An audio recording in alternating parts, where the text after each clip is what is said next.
आज जो हम बात करने वाले हैं वो हर उस इंसान से जुड़ी है जो YouTube शॉर्ट्स बनाता है या फिर बनाने का सोच रहा है, क्योंकि शॉर्ट्स को लेकर जितना कंफ्यूजन है उतना शायद पूरे YouTube में किसी चीज को लेकर नहीं है।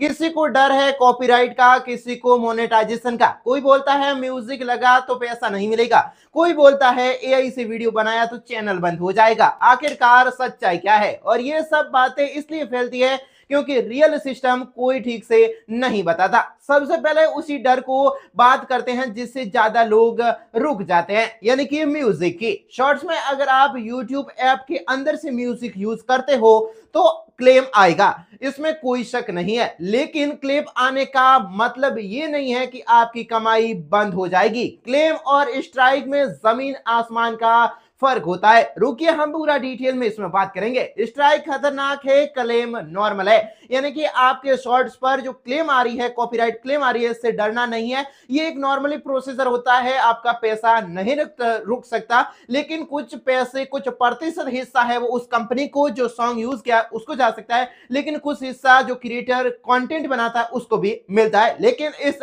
आप बैकग्राउंड में म्यूजिक यूज करते हैं उससे कोई भी स्ट्राइक नहीं आती। शॉर्ट्स में पैसा किसी एक वीडियो से नहीं बनता, शॉर्ट्स में पैसा बनता है फीड से। जब कोई स्क्रॉल करता है, बीच बीच में एड्स आते हैं, आपने देखे होंगे, उसी एड का पैसा पूरे शॉर्ट्स क्रिएटर में बनता है। माना कि एक्सप्लेन करें तो 5 शॉर्ट्स मल्टीपल क्रिएटर ने बनाए हैं और आपकी शॉर्ट फीड में वो वीडियो चल रहे हैं। 5 शॉर्ट्स ऊपर जाएंगे, एक एड दिखाएगा, तो उस एड से जितना भी YouTube को मिला है उस मतलब समान भागों में 5 क्रिएटर को बांट दिया जाएगा। तो थोड़ा हिस्सा म्यूजिक कंपनी को जाएगा और थोड़ा जो क्रिएटर है उसको मिलेगा।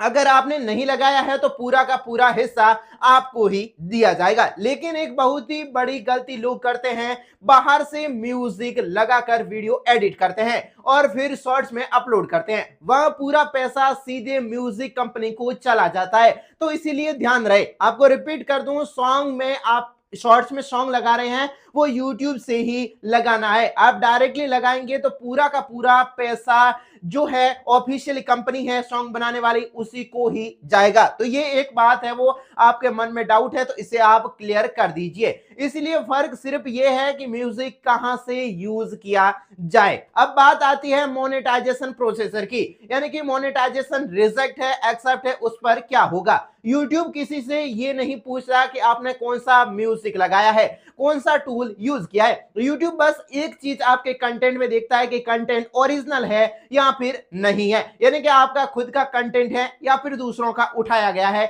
YouTube सिर्फ इतना ही मोनेटाइजेशन प्रोसेसर में देखता है। आपका फेस, आपकी आवाज, आपकी एडिटिंग, आपकी मेहनत उस कंटेंट में दिखनी चाहिए। आपने आवाज दी है, वीडियो आपने मतलब आपका वीडियो है, आपकी मेहनत उसमें दिख रही है, तो आप डरने की चिंता नहीं है, डायरेक्टली YouTube आपके चैनल को मोनेटाइज कर देगा। अगर कंटेंट में दम है तो मोनेटाइजेशन में कोई रोक नहीं आती। अब सीधे ही हम जाते हैं हैशटैग प्रोसेसर पर।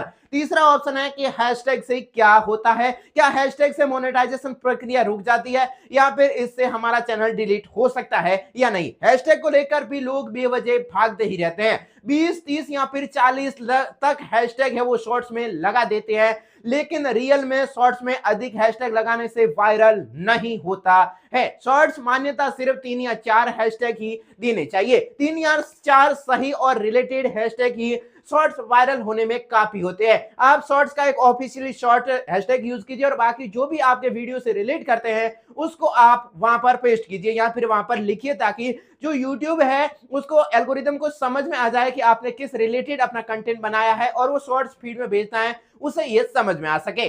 ओके, अब ज्यादा हैशटैग लगाने से फायदा नहीं है, सिर्फ समय आपका खराब होता है। अब आखिरी बात आती है एआई पर।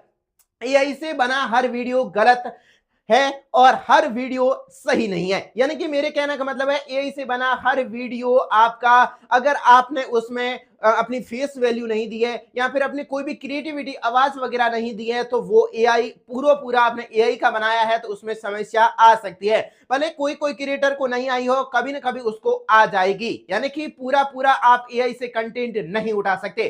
फर्क सिर्फ एफर्ट का है। अगर वही same cartoon, same template, same video बार बार डाल रहे हो तो वो लो एफर्ट हो जाता है। लेकिन अगर एआई को टूल की तरह यूज कर रहे हैं, सोच आपकी है, एडिटिंग आपकी है, प्रेजेंटेशन आपकी है, तो वही कंटेंट आज सबसे ज्यादा चल भी रहा है। मेरे कहने का मतलब है कि आपके उसमें मेहनत इफेक्ट दिखना चाहिए, प्रॉपर एआई से नहीं चलेगा।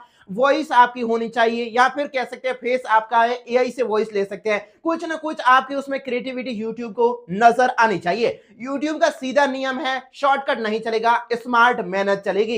यूट्यूब का एल्गोरिदम एक ही कहता है कि हम यहाँ पर शॉर्टकट क्रिएटर को नहीं रखना चाहते, हम उन्हीं क्रिएटर को रखना चाहते हैं जो लॉन्ग टर्म तक हमारे साथ काम कर सके, और जो ये समझ गया कि वही ये पैसा बना पाएगा, यानी कि शॉर्ट से पैसा वही क्रिएटर बना पाएगा और चैनल भी उसी का आगे बढ़ेगा। यानी कि आप यहाँ पर लॉन्ग टर्म के नजरिए से आएंगे तो ही यहाँ पर यूट्यूब में काम हो सकता है। एक दिन में यहाँ पर रातों रात कोई भी वायरल नहीं हो सकता। तो दोस्तों, आपकी इस पर क्या राय है, और आपको भी इन टॉपिक पर 4-5 टॉपिक मैंने बताया उसको ध्यान में रखना है, एआई प्रॉपर पूरा कंप्लीट नहीं लेना है।